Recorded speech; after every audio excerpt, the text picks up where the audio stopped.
Hello and welcome. It's a brand new week, a brand new episode of Smell the Coffee, and we couldn't be more excited. You're joined by Diana Master and Aina Riza Kweyon. Chomi, I missed you. Oh my gosh. You know what? How was Women's Day? Women's Day was good. What did you do on Nothing. Women's Day? What do people do on Women's Day? What do people do? I think people are supposed to do things for us. You know, somebody invited me out and they never showed up actually. And it also just slipped my mind. Yeah. I only remembered last Later. night that I actually had a date planned for Saturday for Women's Day. And no.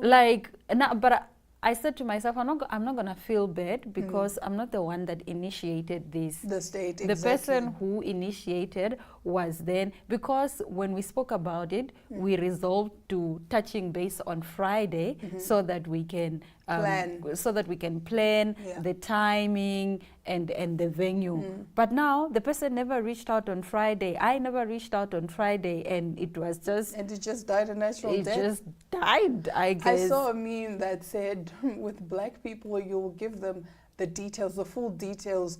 You'll give them the time, the venue, everything, and then they'll still say, "All right, let me know, bruh. let me just know did." what.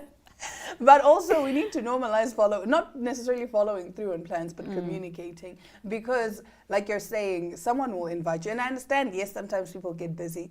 But I am coming for Adam's gender specifically. But it's They your will- responsibility as the initiator. Which is exactly what I'm saying. Like, Yeah. especially with Adam's gender. Adam's gender will say, I want to take you out on Yes, Friday. yes. And then the whole week, They're nothing. quiet. Then Saturday, it's like, why did you stand me up? What do you mean? You actually stood me up. up because this was your plan. Exactly. You were This- supposed to follow yes, through. Hi, you was- Aina. Are we yes, still on for Friday? yes. Just confirming. Are we still on for Yes. Friday? And even then, Friday morning, you let me know, hey, Diana, so reservation for 7, we're still on for tonight. Yeah, Sharp. around 2 there. Okay, I'm going to bath now. I'm gonna take a Yes. nap. Please wake me up Please by wake me 4 up by so 4, I can. whatever it is. Yeah, where are you? I'm Ah. getting a cab now. I'm Ubering now, or Yangoing Or now. Yango, whatever it is. Yeah. Because some of us, unfortunately, are always waiting for y'all to cancel plans. Like, Yes. I'm always ready Yes. to stay home. Yes. I am at any given point, I see a text and it's like, so we're still on. I'm like, oh. Oh, I thought we would be off. That's why when it's your plan, I would never ever bother you to be like, Same. hey, are we still on? Same. That's not me. I'm an honorable person. If I invite you somewhere, I will make sure to follow through with You're the an plan. honorable comrade. No, colleagues, you can't initiate something And and then not. just go quiet. It's and then very later, rude. turn And then around like, and show say, me what happened "What to our happened?" plans. What do you mean? You never happened. followed through. Yes. You never followed through. So if you want the person to show up, please do follow up. If you don't want them to show up, then don't follow up. It's fine. Some of us, like I said, are always ready to stay home. So always this ready to morning I was cancel. even thinking now, should I say colleague what? Uh-uh.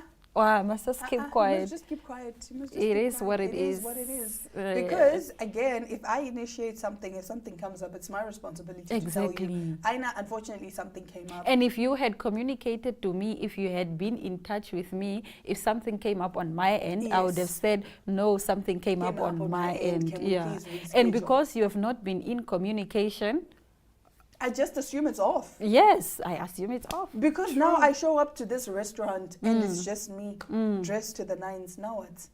No. You know colleagues, the let's do better. amount of times I've been stood up by Adam's gender, particularly when they initiate dates. Yes, yes. Adam's. This is why I'm saying Adam's gender loves doing that. They love starting things that they cannot finish. They love initiating plans and they never follow through. And you know what's attractive? I love a man who does what they say.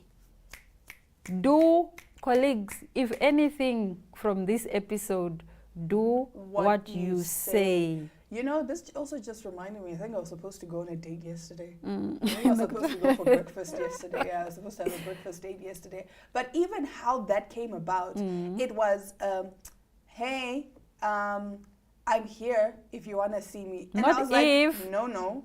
If That's not how we do it. You say, hi, I am around and I would love to see you if you are available. Available. Don't say, I want to say, If hey, you I'm want here, to see if you me. want to see me. What does that mean? Colleague, if I wanted to see you, I would have texted you would now have texted first. you, I would exactly. have said, colleague, where are you? Where are you? Why are you saying if I on, want to if. see you? And then even then, Z. It's like, I'm sorry if I hurt you. What do you mean? What do you mean if you hurt me? If you hurt Stop saying if. You people are so rude. No, you people are are bad very, communicators. very rude. Bad communicators. Like yesterday, I was waiting again on Saturday to hear confirmation to say, you know what, hey, we're still on for tomorrow. Let's meet way. And then, nothing. please do what you say. Do what you say. And most of the time, you realize that nobody ever asks you this thing. Exactly. It's all you. It's self-inflicted. So please do what you say. Do what you say and stop letting people hold out hope. And also be intentional with what you want to do. Yes. If you want to take me out on a date, Diana, I would love to take you out on a date. Plan in advance. Exactly. Yes. Not Diana, if you want to go for dinner, I'm available. No. You're making me look like I'm hungry, bro. What do you mean if? But nonetheless, we will come back with very, very interesting news about why you and I should stop vaping. I think you need to stick around for that story because you are going to learn a lot. Welcome to My.NA Cars, your ultimate destination for everything automotive. I am your host, Diana Master. Teamwork makes the dream work, right? Discover the latest models, innovative technologies, and expert insights from our passionate hosts. Learn essential maintenance tips and get exclusive behind-the-scenes access to the automotive industry. Don't miss My.NA Cars on NTV every Thursday at 2100 hours. Tune in and ignite your passion for automobiles.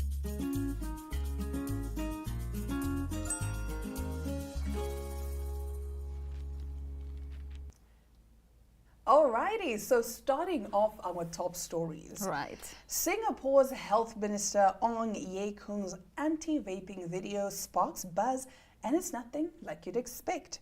In a recent social media campaign, Singapore's Health Minister Ong Ye Kung addressed the dangers of vaping through a creative video titled Spilling the Tea on Why Vaping is More Toxic Than It Seems. The video, shared across his official Instagram, Facebook and TikTok accounts, utilizes a tea analogy to highlight the hidden toxic substances present in e-cigarettes. In the video, Minister Ong, together with Dr. Chu Wee Mei, a consultant and respiratory medicine doctor at Changi General Hospital, compared the appealing flavors of vapes such as watermelon or lychee to a cup of tea that appears harmless but contains harmful chemicals. The video starts off cleverly edited with a baby seemingly throwing up milk and that milk landing in the minister's cup, to which he says, "If you think that's disgusting, here is something worse." Dr. Chu then takes over, showing a glass with a fluid meant to represent what pus extracted from a vapor's lung looks like.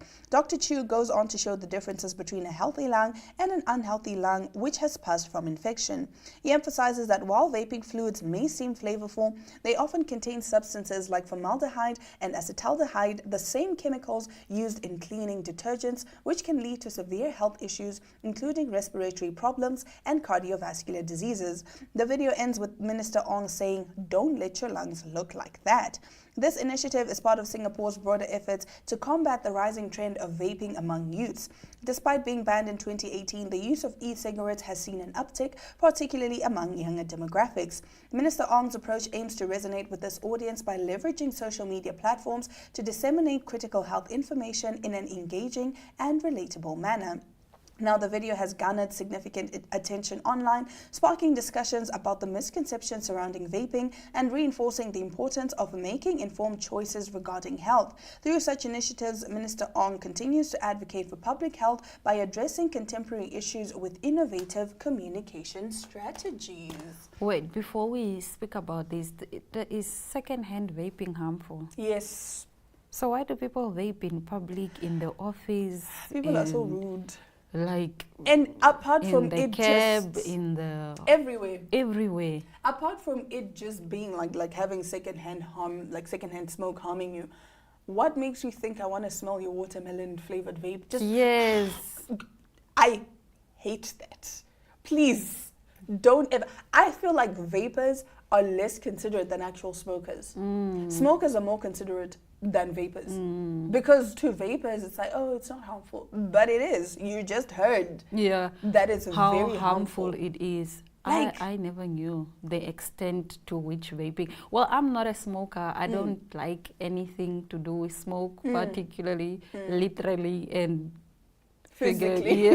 figuratively. Figuratively. I don't like anything to do Me with neither. smoke. Me So neither.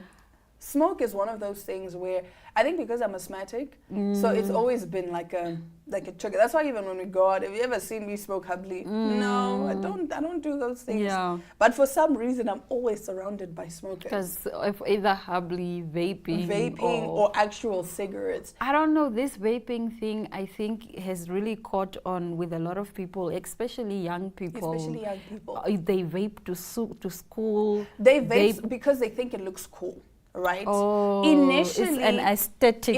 it's an aesthetics thing. Initially, and I speak under correction, but I think vaping was initially started for cigarette smokers that were trying to quit. Oh. So they wanted to give them a somewhat healthier alternative. Alternative. But then everyone was like, oh, it's cool, and oh, it's not harmful, and oh my goodness, so it's just right. I do agree that the whatever, what is it that they vape from? Vape. With the The vape looks cool though. Yeah, the vape does look cool, the but vape also, does please, look I feel like we should also like have that ban, that vape ban, Yeah. like everyone else is having. Because again, even if I'm not the one smoking, secondhand vaping also puts me at risk. Yes. And you people are smoking with their kids, with their children. You people are so inconsiderate. You know, I saw a child with their dad smoking in a car the other time at the robots, and this adult was actually passing the cigarette on to the baby. It was a baby girl, and that sight really just Oh, my disturbed goodness. me. Like, oh my gosh. they've, I guess it's a culture then Oh my in their house, goodness. or I don't know what was happening. This was happening at the robots. I don't want to say the Oh my area where it was goodness. happening, lest I cast, stereotypes around that Oh my community. But yeah, no, I think as adults and even as children, no, it's our responsibility as adults to take care of our children Exactly. and to train them up in the way that they should go, Be the brought up, right yes, way, the right so way. that they don't depart from that way. But it's also equally important that we set a good example, not even for our children, but just as community members. People are looking at you, young or old. Please. Someone is always watching. Yes. And for those of you that actually want to go watch that video, it's on Ongye Kung's Instagram, TikTok, and Facebook. You can find that video. It's public knowledge. Please do the right thing. Stop vaping. Stop smoking. If you don't want your lungs to look like that, lung cancer is also a thing. Very, very ripe now. And I know that people look at the packaging and they see all these damaged And it's like, oh, lungs it will and- never be me. And it will never be will me. never be me. Never ever think It will never be anything you. will never be you, because one moment it can be you at any time Yeah. of the day. But nonetheless, moving over to some other interesting news, singer and songwriter has sued Chloe Bailey over claims that the R&B singer exploited him and credit him for the work he did on the most recent album, Trouble in Paradise. Melvin Moore, professionally known as Forrest, claims that 3 of Bailey's songs, particularly Favorite, Might As Well, and Same Lingerie, were works derived from intimate and real-life situation reflecting his relationship, emotions, and personal struggles.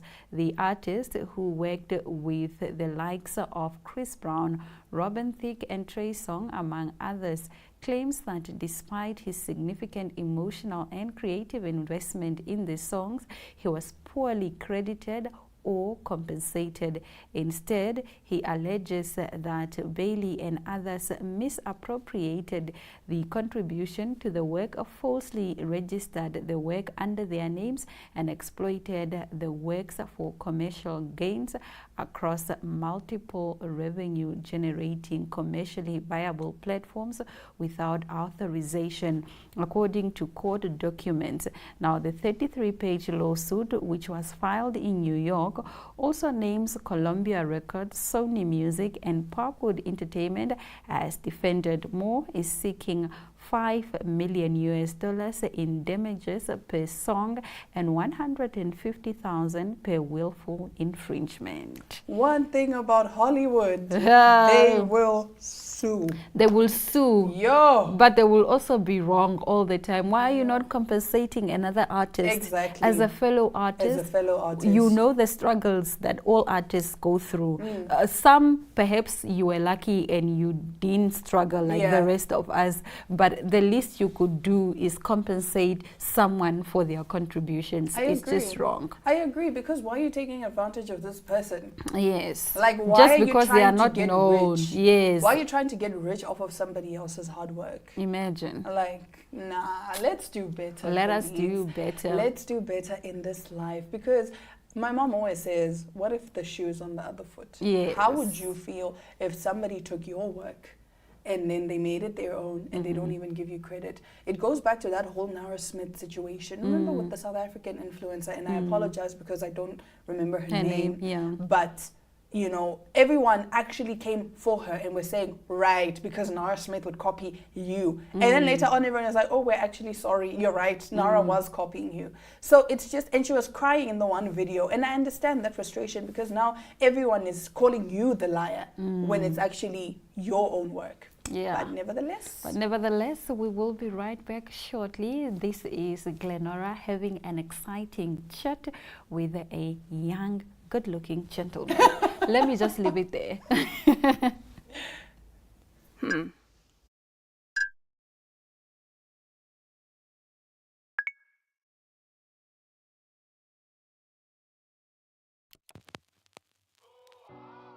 eTicket, your online ticket solution for events and event marketing, bringing you ease of mind and making sure that your event gets out there.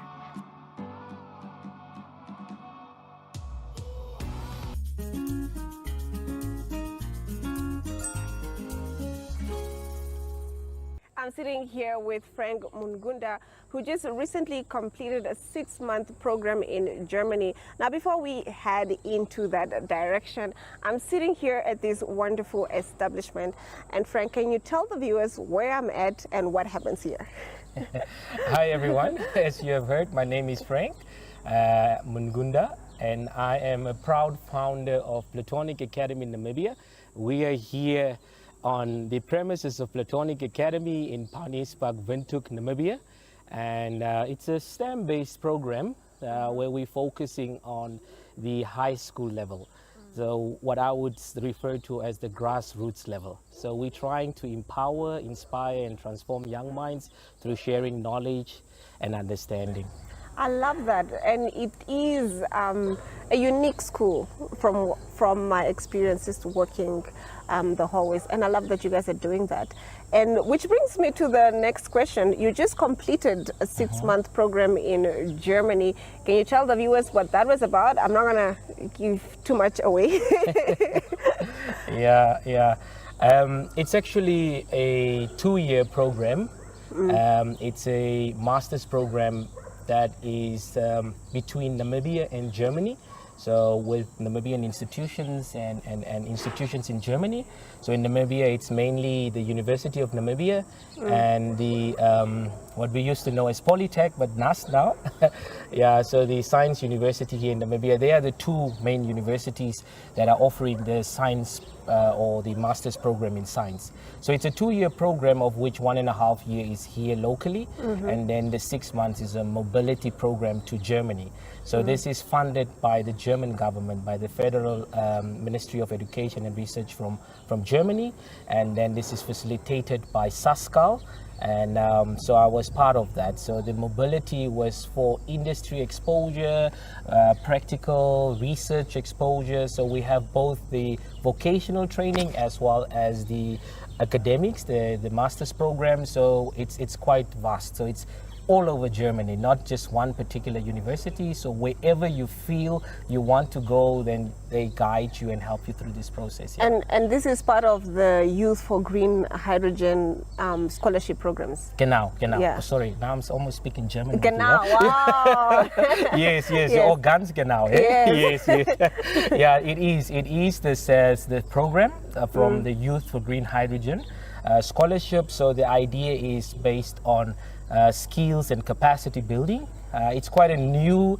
emerging sector, and it's quite a very broad skills gap globally, not just in Namibia, but since Namibia is on the forefront of green hydrogen because of the natural resources we have in Ludritz or at Zoutkaip. That's just the southern part. You've got the central part in Swakop, and then going up again, you also have the northern part as you're going up with the coast. So it's quite interesting and quite exciting. So they focusing on capacity building to capacitate the Namibians. Yeah. It's a great thing that you should mention that. How would you say the skills you've gained contribute or will eventually contribute to especially Namibia's green hydrogen ambitions and also empowering the community here in Namibia?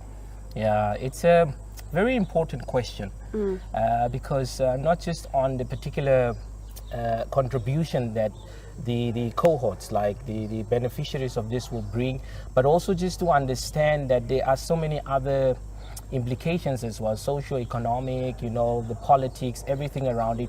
But the skills basically is to add value to the value chain. For example, from a scientific point of view or technical point of view, you'd look at different parts, like the water that you need to be splitting needs to be pure water, it needs to be clean. How do you clean that water? Through a desalination plant, which is chemistry. So how are we going to deal with the membranes? By the way, that's what I was doing, water treatment. And I'm just going to give a shout out to my main supervisor, Professor Liekus Daniels. He was in Germany on his sabbatical, and then he was working on this same project, but just a different part of it. And then I had to continue on the other side so that we can have this comparison on it. And he has been my lecturer for the theory subjects as well, like advanced topics in industrial chemistry, advanced topics maybe into analytical chemistry, as well as current topics in chemistry. So we have a very special bond. He's a mentor to me as well. So I went that side to continue with this. But coming back to your question is to look into the different sectors. Like, for example, my interest is, say, on the purification, on the electrolyzer, and then from the splitting, you also have to look into where do we store this hydrogen? How do we transport it? How do we distribute it? Who's going to take it? Who are the off-takers? We're going to sell it because we do not have the infrastructure to use it in Namibia today. But we don't know what tomorrow holds, so there's quite a lot of things that you can look into. But there was actually 48 of us in our group that went for this. Yeah, so actually 49 of us that went for this. I was just seeing another post on LinkedIn for one of my colleagues that was particularly working on the PEM electrolyzer. I was reading on his stuff, which is quite interesting. So if we come together and bring this knowledge back home, then I think we can add so much value to Namibia. And like you said, there's so many ways that you can tackle it from. Like Exactly. I'm not I don't want to say I'm a science person and say I know this and this, but I understand that there's many different moving parts, and everybody can take, Exactly. a different angle to it. Exactly. Can you tell us some of the challenges that you faced during your 6-month program? I mean, it's not 6 months, but during your 6 months in Germany. I always like to see the cup half full. So, so the challenges were sort of like things that I have already anticipated before my departure to Germany, because I had discussions with my lecturer, like simple things as how much is the rent on that side, how much is the living cost on that side, and those are just very minor issues. But I mean, when you come over there, you need to just see, because it's a whole different culture. you have to adapt to that. And I had to learn the language in the 6 months that I was. So ich kann so etwas Deutsch sprechen, so bisschen. But besides that, I think in terms of the research, there was quite a very good support system, but they also encourage you to work independently with a supervision over you. So I mean, sometimes here we felt like spoon-fed, so you had to. So that was a challenge. You had to adapt to that. But besides that, I think missing home. Yeah, I've got a wife and 3 sons, so that was my biggest challenge, I think. Yes, but we're doing it for, for a better future, and it was a sacrifice. My wife and I discussed this, and it was a rational decision, and I don't regret that. Yeah, and you're also helping ushering in a new industry in the country, which will definitely benefit the coming generation.